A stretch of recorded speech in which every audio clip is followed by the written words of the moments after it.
بسم اللہ الرحمن الرحیم۔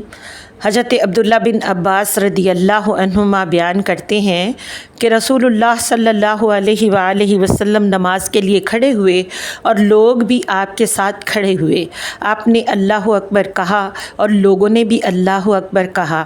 پھر آپ نے رکوع فرمایا اور ان میں سے کچھ لوگوں یعنی پہلی صف نے ساتھ رکوع کیا۔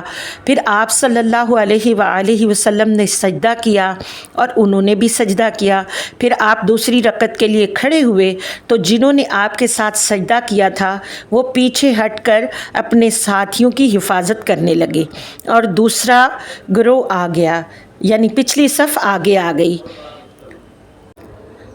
اب انہوں نے نبی صلی اللہ علیہ وآلہ وسلم کے ساتھ دوسری رکعت کا رکوع اور سجدے کیے، اور سب لوگ نماز میں تھے لیکن ایک دوسرے کی حفاظت بھی کر رہے تھے۔ بک سنن نسائی، حدیث نمبر 1535، سٹیٹس صحیح۔